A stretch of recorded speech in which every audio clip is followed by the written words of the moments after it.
On entend souvent dire que la charia est mauvaise pour les femmes, mais entend-on jamais parler de combien elle est terrible pour les petits garçons? Nous pensons qu'il existe quelque chose d'étrange dans les politiques d'islamisation, les théories et la religion, notamment concernant leurs obsessions sexuelles, que ce soit avec les 72 vierges au paradis ou la façon dont ils traitent les hommes.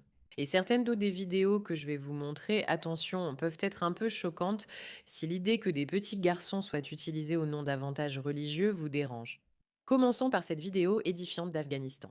Au Pakistan et dans d'autres pays islamiques, de jeunes garçons dansent pour des hommes musulmans plus âgés qui ensuite les emmènent et les abusent sexuellement. C'est pour, vous savez très bien à quoi ça sert. Regardez ce jeune garçon, d'accord? Ces petits garçons doivent danser, puis ils sont vendus sur un marché. Il y a quelque chose là-dedans qui me semble un peu bizarre, juste un peu bizarre. Je dois avouer que j'aimerais que ce soit juste une vidéo au hasard, mais j'en ai probablement déjà regardé une cinquantaine. Ça ne s'améliore pas. Ça ne s'améliore tout simplement pas. Maintenant, en dehors du fait que le contenu vidéo est terrible, il faut aussi comprendre que cela vient de leur religion. Ce n'est pas qu'une étrange pratique culturelle en Afghanistan. Au début, je vous ai dit que j'allais vous montrer la fatwa qui se trouve sur le site des forums Assoud al-Sunnah. Un wahhabite a demandé à notre cher que Dieu vous accorde le martyre et les houris au paradis. Je voulais savoir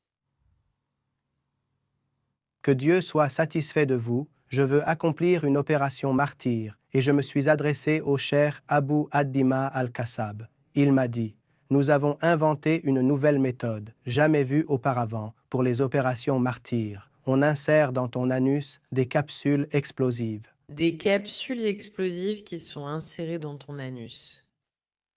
C'est leur toute nouvelle forme de djihad. La charia est-elle gay, les gars? Est-ce que c'est le cas? Et pour t'entraîner à cette méthode djihadiste, tu dois accepter d'être sodomisé pendant un certain temps pour élargir ton anus afin que tes fesses puissent supporter la charge explosive. Et ma question, que Dieu te fasse miséricorde, est-ce qu'il est permis d'offrir mon anus à l'un des frères Moudjahidines si l'intention est bonne et que le but pour le djihad, c'est-à-dire est-il possible de s'entraîner au djihad pour que je reste l'un d'eux, pour qu'il élargisse mon anus? J'aurais vraiment ri si je ne me sentais pas nauséeuse. Je suis désolée, est-ce que je peux élargir mon anus pour commettre un acte de djihad? Tu l'as déjà fait. Oh mon Dieu, oh mon Dieu. Je suis sans voix, un peu sans voix en ce moment. Sheikh a loué Dieu et l'a glorifié, puis il a dit: On pourrait supposer que la réponse serait non, pas de sodomie en aucune circonstance. C'est une idée terrible. Faites le djihad d'une autre manière. en principe, la sodomie est interdite et il n'est pas permis de la pratiquer. Cependant, le djihad est prioritaire, car c'est le sommet de l'islam. Et si ce sommet de l'islam ne peut être atteint que par la sodomie, alors il n'y a pas de mal à cela. La règle juridique dit que les nécessités rendent licites les interdits. Donc, Ce qu'il dit, c'est que si c'est la seule façon, alors c'est tout à fait acceptable parce que le djihad est plus important que de ne pas être sodomisé. Maintenant, même si j'ai tellement de problèmes avec ça, je me suis demandé qui était le génie au sein du mouvement djihadiste qui s'est dit: «Tu sais ce qu'on devrait faire? Puisqu'on est tellement gay, pourquoi ne pas transformer ça en quelque chose de totalement tordu? Donc pourquoi ne pas faire ça? Pourquoi ne pas inventer quelque chose, une nouvelle forme de djihad?» Le djihad a existé pendant de très nombreuses années sans que cette tactique ne soit jamais utilisée. Alors pourquoi quelqu'un l'invente-t-il comme une idée intelligente? Pourquoi? Ça m'intéresse de comprendre. Cette vidéo me rend malade. Ils disent en gros: «Oui, t'inquiète pas, va te suicider. Mais avant que tu ne le fasses, laissons un homme répugnant, vraiment répugnant et tordu, t'ouvrir un peu, tu vois, pour qu'on puisse faire ça d'une manière plus intéressante». Et c'est légitimé par la religion. et il n'y a rien de plus obligatoire que le djihad, et après avoir été sodomisé. Tu demandes pardon à Dieu et tu multiplies les louanges. Rien n'est plus important que le djihad, donc tu dois être sodomisé.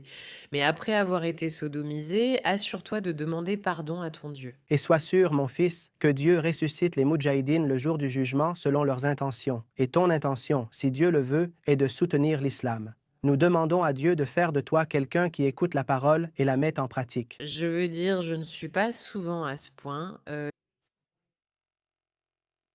Je ne suis pas souvent stupéfaite, d'accord? Je ne suis pas souvent stupéfaite, mais pour moi, ça, c'est vraiment stupéfiant. Et quand tu comprends que c'est cette mentalité-là et que c'est le genre de choses qu'ils disent, oui, si tu veux aller là-bas et éliminer d'autres êtres humains, et pour le faire, eh bien, je ne sais pas, élargis ton anus pour qu'on puisse y mettre des choses.